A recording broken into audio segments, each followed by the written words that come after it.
Welcome to Going the Extra Mile, a podcast brought to you by Newleaf Training and Development.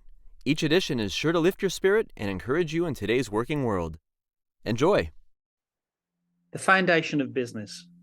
In the autumn of 1978, the day finally came when I was old enough to have a newspaper route. During the preceding summer, I'd endeavoured to beat the clock, but was turned away by the owner of the store with the same message said in different ways. You're not old enough yet, lad. Come back when you become a teenager. And so I did, starting my first newspaper route 2 days after my 13th birthday. As I look back, way back into that triangular transaction between newspaper publisher, store owner, and a little boy on his bike, it taught me much about the foundation of business and a free market economy. Not everyone had a newspaper route, and no one was forced to have one. Some of my friends got such a generous handout from their parents each week in what we'd call pocket money there and an allowance here, they didn't need to work. Isn't that rather like today, whereby the government will give out an allowance to all who don't want to do anything?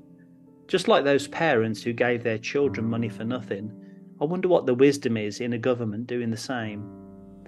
Journeying back to September 78, some of my friends had 2 newspaper routes, one in the morning and one in the evening. What capitalists! These kids always had cash. A small proportion of my friends also had a Sunday route, which was when the big bucks came in due to the increased size of the route and the volume and price of the newspapers.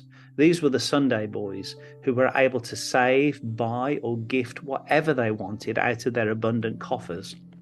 See, free choice in a free market economy resulted in some continuing to depend on their parents, some had a little extra, some had more, and some had a lot, all driven by an individual's choice to not work some, work more, or work a lot.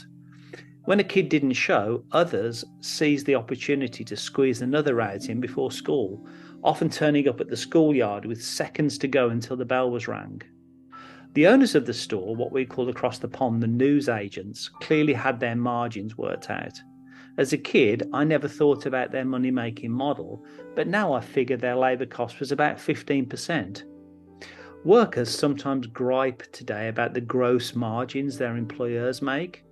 I'm reminded of the fact that nearly 250 Starbucks stores across 40 states have voted to unionise since 2021. Their primary venti, forgive the pun, was the distaste they had for the corporate gross profit margins. I assume that 85% can seem gross to someone who might not understand the fundamentals of commerce.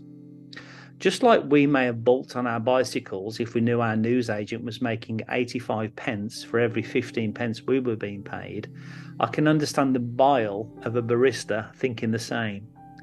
The cost of goods sold for Starbucks is about 15 cents on the dollar, hence the 85 cents gross margin.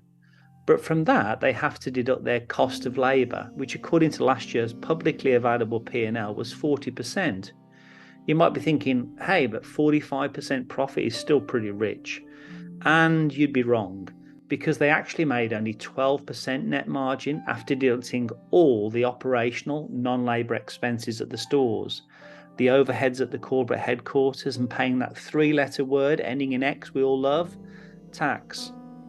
I don't know how much my first boss made at that first job, but I figure it couldn't have been more than 10% when he closed shop each late evening. Most importantly, his entrepreneurial enterprise provided me an opportunity to make money and most gratefully to learn about the foundation of business in a free market economy. And for that, I'm forever grateful. I hope you found that short story useful, and if you did, feel free to rate, review, and share this podcast. We'll be back next week with another episode, and we also invite you to check out our other weekly podcast, Take 5, an inspiring interview with a leader worth listening to. Bye for now.